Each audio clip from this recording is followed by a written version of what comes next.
All right, my son is a sophomore on varsity. He's asking what's the ideal place to hit in the lineup. So let's talk about it, right? So if your son's a 2028 and really, he's a sophomore on varsity, let's just go over basically each place in the lineup where he could be hitting. So typically speaking, that first hitter. So this is going to be a little bit more of the speedster, right?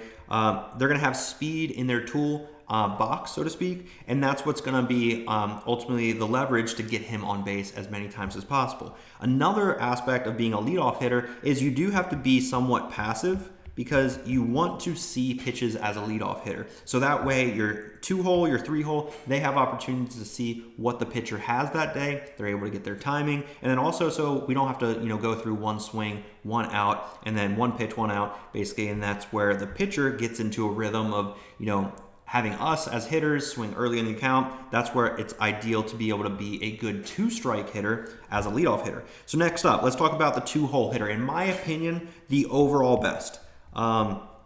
Best hitter. I think overall has 2 or 1, but this is the overall best hitter in the entire lineup. And the reason for that is because you have to feel comfortable with hitting with runners on base. So if you hit into a lot of double plays, that's not going to be the best overall hitter hitting in the 2-hole. But then also the 2-hole needs to set up the 3 and the 4, which I'll get into here in a second. So basically the 3-hole, this is going to be where you're like a 2-hole hitter, but this is the component. We want to have an increased amount of power, right?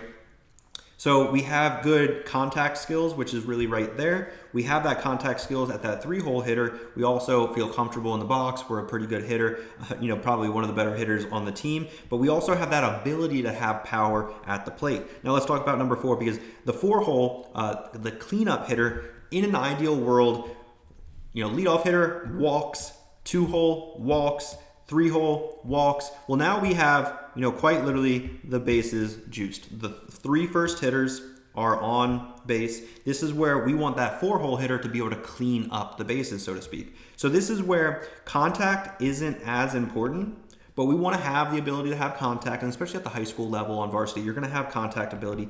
But really the big emphasis is going to be having a lot more power at the plate.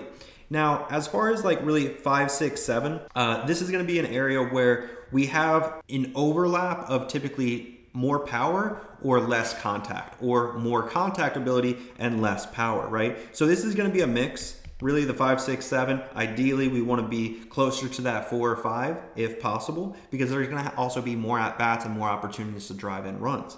Now, as far as 8 and 9, right? Because there was a good chunk of my professional career where I found myself in 8 or 9, especially when I, got promoted. I was playing it alongside guys like Adolis Garcia, Randy Arozarena, Tommy Edman. When I was playing against, or really with those guys, obviously they're studs and they are doing great things. So sometimes I got pushed to that 8-hole or that 9-hole.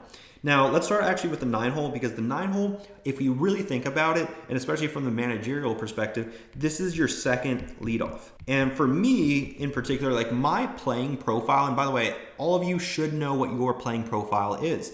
Your playing profile is going to be different than my playing profile, especially at the plate. So I was the second leadoff hitter because I could get into 2-strike counts. So I was a really good 2-strike hitter. My on-base percentage with 2 strikes was, I think, over 300, which is unheard of in professional baseball. And then also my 2-strike average, I think, was over 300 for half of the season, for one of my seasons. But anyway, really good 2-strike hitter. The thing that I completely lacked was really the power aspect. So I had no power, but I had the contact abilities.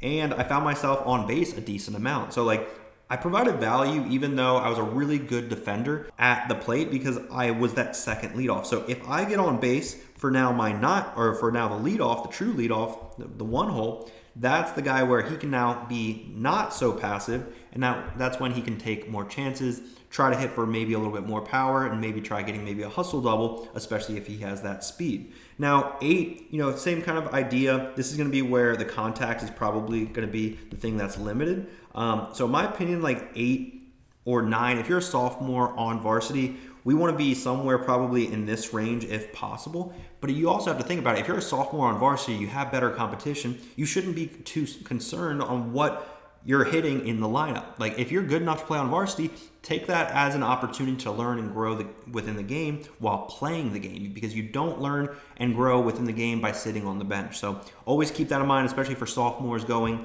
up to that varsity level. Always just understand that that speed and that power is always going to come from that 1-hole hitter. The overall best hitter typically is that 2-hole. 3 and 4 is going to be RBI type of guys. 5, 6, 7, 8 are all going to be kind of like a mix, and then 9 can be really that second leadoff hitter. So if you guys found value in this video, you can always click the link down below in the description to apply to work one-on-one with me, or grab my free resource on how to reach out to college baseball coaches down below in the description.